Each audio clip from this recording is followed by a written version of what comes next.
कैसे हैं आप सभी लोग। आशा करते हैं आप सभी लोग स्वस्थ होंगे। आपके अपने परिवार टारगेट विद्वान पर मैं सचिन आपका स्वागत करता हूं। और CAPF BSF HCM की जो वैकेंसी आई हुई है उसके जो सिलेबस में ना हिंदी के 20 क्वेश्चन आने वाले हैं। तो मैं टॉप 20 क्वेश्चन हिंदी के कराने वाला हूँ और इस सेशन में आपको टॉप 20 हिंदी के क्वेश्चन मिलने वाले हैं।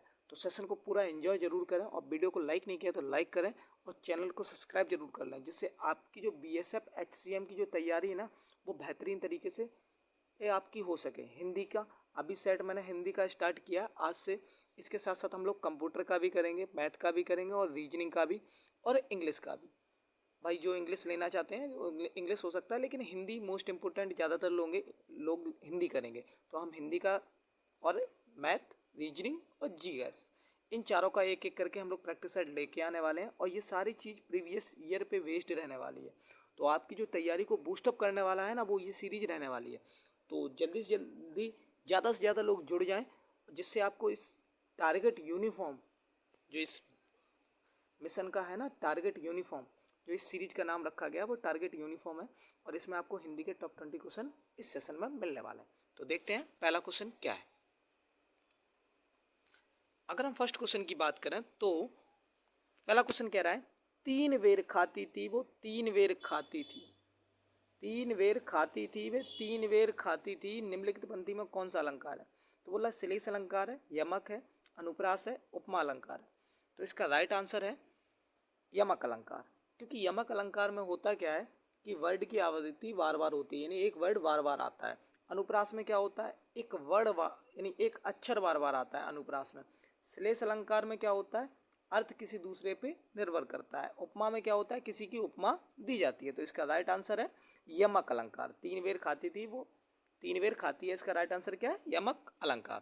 क्वेश्चन नंबर सेकंड, लंका में सब 52 गज के लोकोक्ति का सही अर्थ क्या है। तो सब एक समान नहीं भाई। लंबे कद वाले लोग समूह बिल्कुल नहीं। छोटे कद वाले लोग समूह का समूह नहीं। एक से बढ़कर एक बोलते हैं ना, सब 52 गज के एक से बढ़ के एक है। वो लंका में सब 52 गज का लोकोक्ति का अर्थ क्या है, एक से बढ़कर एक।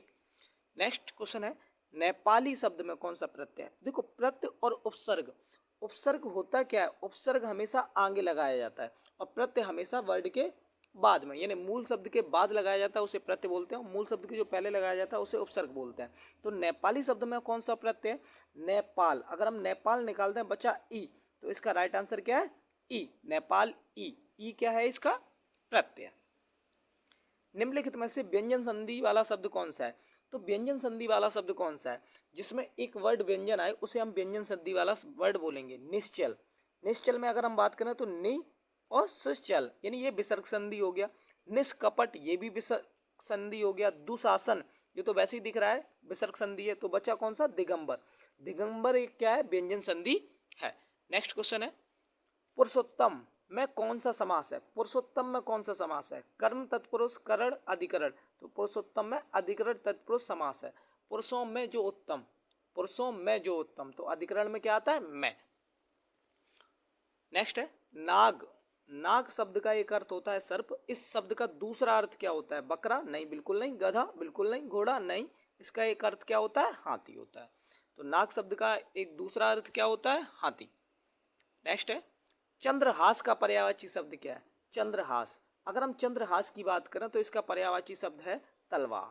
क्या है, तलवार। नेक्स्ट है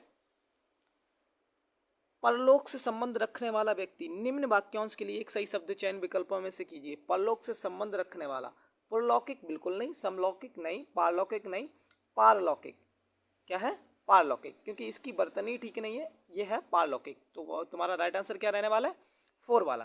देखो भाई जो सेशन को देख रहे हैं, एंजॉय कर रहे हैं, तो लाइक करें और ज़्यादा से ज़्यादा शेयर जरूर करें। और चैनल को सब्सक्राइब नहीं किया तो सब्सक्राइब जरूर कर लें, जिससे आपको तैयारी में एकदम बूस्टअप मिल सके और हमारे लिए मोटिवेशन मिल सके। अलंकार शब्द का शाब्दिक अर्थ क्या है, अलंकार। देखो अलंकार का मतलब ये होता है कि जब भी कोई हम एक कोई सेंटेंस लिख रहे हैं और जब भी कोई चीज़ लिख रहे हैं या कोई कविता लिख रहे हैं, उस समय जो अलंकार होते हैं ना वो उसे सजाने का काम करते हैं। जैसे कोई व्यक्ति है, कोई दुल्हन है, उसे सजाने का काम कौन करता है भाई, ब्यूटी पार्लर वगैरह में जाती है, गहने वगैरह लगाए जाते हैं ना, तब वो सज के आती है। वैसे ही जब कोई एक निबंध वगैरह लिखा जाता है तो उसमें अलंकार सजाने का काम करते हैं, जिसे हम बोलते हैं गहना या आभूषण।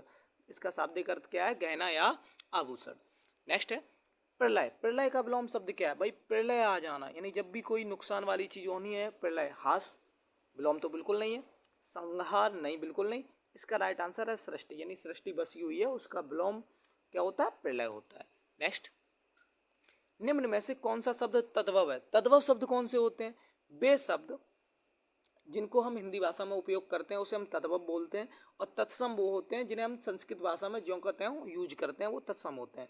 तो घट एक तत्सम है, घोटक तत्सम है, घड़ा तत्सम है, तो बचा हुआ क्या है? घर। घर एक क्या है? तद्भव है। नेक्स्ट, कहे खेत की सुने खलियान की लोकोक्ति का सही अर्थ क्या है? देखो ये कह रहा है कहे खेत की सुने खलियान की लोकोक्ति का सही अर्थ क्या है? कहा कुछ गया, समझा कुछ गया। जो कहा गया भाई समझा बिल्कुल नहीं, कुछ समझ में नहीं आना नहीं, ध्यान कहीं और होना नहीं, मतलब कहना कुछ और समझना कुछ, तो होता है कहे खेत की सुने खलियान की। किस विकल्प में कोई शब्द अशुद्ध नहीं है? तो पैतृक, प्रज्वलित, सरपरी में नहीं, बिल्कुल ये सरपरी गलत है। तो हमारे पास इसमें होने वाला है प्रज्वलित, इसमें गलत है, तो ये थर्ड वाला सही है, सर्वोपरि, प्रज्वलित, प्रत्यक। तो इसका ये वाला है, इसमें एक भी चीज अशुद्ध नहीं है, तो इसका राइट आंसर होने वाला है थर्ड वाला। नेक्स्ट है, यदि तुम समय से पहुंचे होते तो परीक्षा दे पाते, वाक्य में कौन सा काल है? देखो कह रहा है यदि तुम समय पर पहुंचे होते, तो एक बात तो वो कह रहा है कि परीक्षा दे पाते, यानी एक अगर पूर्ण भूतकाल की बात कर रहा है, यानी अगर तुम उस समय पहुंच जाते तो परीक्षा दे पाते। एक दूसरे पर निर्भर कर रहा है, जब भी एक दूसरे पर निर्भर करता है तो हेतु हेतु मद भूतकाल का उपयोग किया जाता है। ऊंची दुकान, फीका पकवान। निम्नलिखित प्रश्न में 4 विकल्पों में से उस विकल्प का चयन करें जो दिए गए लोकोक्ति का सही अर्थ वाला विकल्प है। जैसे ऊंची दुकान, फीका पकवान, तो बाहरी आडंबर होना यानी दिखावा करना से। ऊंची दुकान होना, फीका पकवान यानी बाहरी आडंबर होना, सिर्फ ओनली दिखावा करना। अब यहाँ से भाई जो ये है वो आपका है पैराग्राफ, और इस पे आपके बेस्ड हैं 3 से 4 क्वेश्चन रहने वाले हैं। तो अगर हम इस पैराग्राफ की बात करें, इस पैराग्राफ को पहले ध्यान से पढ़ते हैं, उसके बाद इन क्वेश्चनों को हम देखेंगे और सॉल्व करेंगे। निम्नलिखित अनुच्छेद को पढ़कर पूरे प्रश्न के उत्तर दीजिए। एकता के महत्व से संबंधित अनेक लोकोक्तियां प्रचलित है, यथा 10 की लाठी, एक का बोझ, अकेला चना भार नहीं फोड़ता इत्यादि। एक तिनके की क्या हस्ती, लेकिन जब वही तिनका संगठित होकर रस्सी बन जाता है तब इसमें बलशाली हाथी भी बन जाता है। एक ईंट की क्या बिसात, लेकिन जब यही ईंट मिलकर दीवार बनती है तब उसे तोड़ना मुश्किल हो जाता है।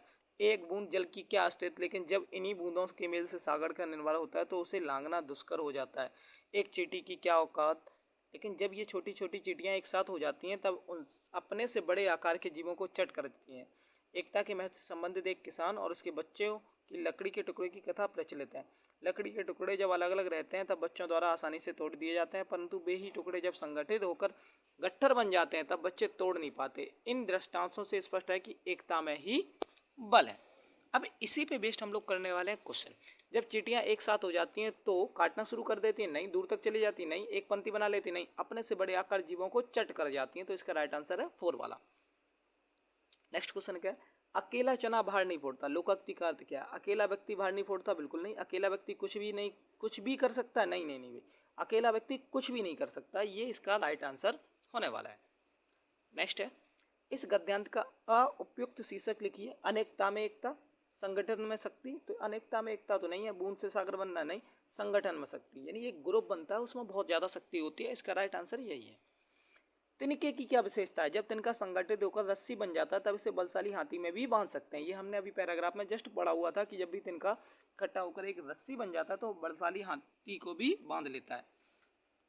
तो ये था आज के टॉप 20 क्वेश्चन। तो ये है आपके आज के टॉप 20 क्वेश्चन, जो हिंदी के टॉप 20 क्वेश्चन रहने वाले हैं। अगर सेशन पसंद आया हो तो कमेंट सेक्शन में ज़रूर बताएं, और अगर इस सेशन को कंटिन्यू रखना चाहते हैं तो कमेंट सेक्शन में वो भी बताएं, और चैनल को सब्सक्राइब नहीं किया तो सब्सक्राइब जरूर कर लें और बेल आइकन को प्रेस कर लें। जय हिंद, जय भारत।